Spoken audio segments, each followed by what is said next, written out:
Assalamu alaikum warahmatullah. Hello friends, welcome to my new channel and blog. I hope সবাই ভালো আছেন। আলহামদুলিল্লাহ আমি আপনাদের দয়ায় অনেক ভালো আছি। এটা হচ্ছে আমার সেকেন্ড ভিডিও। তো মামা যখন বেলুনগুলো পাশ দিয়ে নিয়ে যাচ্ছিল, আমার মেয়ে বেলুনগুলো ধরার জন্য খুব ছটফট করছিল। তো ওর জন্য একটা বেলুন নিয়ে নিলাম। এই তো বেলুন নেওয়ার পর আমার মেয়ে তো বেলুন পেয়ে মহা খুশি।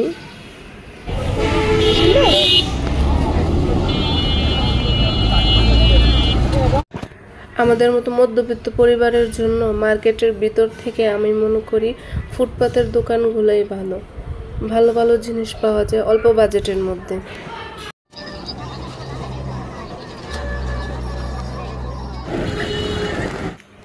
এখানে আনারসগুলো নাকি এক জোড়া 60 টাকা, এক জোড়া 80 টাকা। দেখতে একই, কিন্তু কিছুটা একটু সুন্দর, কিছুটা একটু অসুন্দর, কিন্তু বড় ছোট কিন্তু একই। তত বড় না বা তত ছোট না, দুটোটা সমানই। তো কি আর করার, আমি 60 টাকা দিয়ে এক জোড়া নিয়ে নিলাম। একই দেখতে। বাহিরে তেমন আসা হয় না, জিনিসপত্রের দামটাও জানা হয় না। এই যে মালটাগুলো নিতে গেলাম, মালটা নাকি 250 টাকা কেজি। আর সৌদি আরবই ভালো। সৌদি আরব হচ্ছে রমজান মাস আসলে জিনিসপত্রের দাম সবকিছু কমাই ফেলে। আর বাংলাদেশে যত পারে ততই দাম বাড়াইতে থাকে। আগে ছিল এই আলুর চপ, পেঁয়াজু, তারপর বেগুন, এগুলা 5 টাকা করে, আর এখন নাকি এগুলা এক পিসই 10 টাকা করে। মানুষ যে খাবে, কি এক অবস্থা। আর হ্যাঁ, সবাইকে রমজান মাসের শুভেচ্ছা জানাই। আর রমজান মাসের দিনগুলা কেন জানি খুব তাড়াতাড়ি চলে যায়। রহমতের দিনগুলা যে গেল, মাশাআল্লাহ খুব ভালো লাগলো। আর ছোটবেলা যখন রোজা রাখতাম, একদিনে 2 রোজা রাখা হতো। ছোটবেলার দিনগুলোই ভালো ছিল। যখন ছোট ছিলাম দিনগুলো খুব ভালো ছিল। এখন বড় হলাম, বিয়ে হলো, বাচ্চা কাচ্চা হলো, সাংসারিক হয়ে গেলাম। আগের দিনগুলো যায়, দিনগুলাই ভালো থাকে। পরের যে দিনগুলো আসে কেমন এলোমেলো থাকে। যাই হোক, সব কিছু মিলিয়ে আলহামদুলিল্লাহ অনেক ভালো আছি। বাসায় আমার একা একা ইফতারি করতে হয়।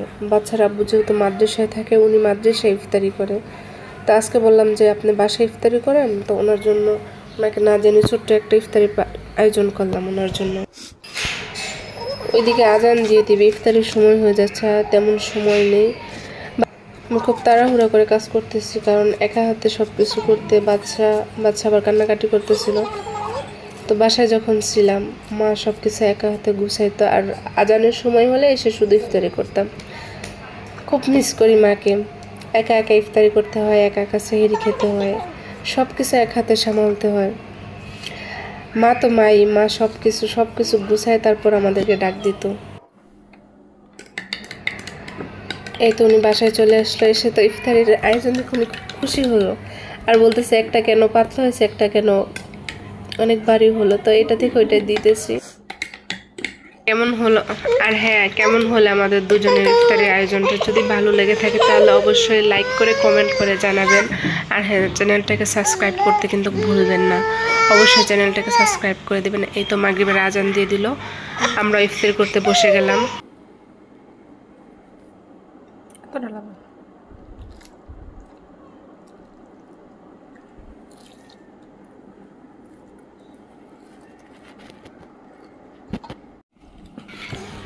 এদিকে আমার মেয়ে তো ওর আব্বুকে বাসায় দেখে মহা খুশি, কারণ ওর আব্বু বাসায় থাকলে অন্য কারো প্রয়োজন হয় না।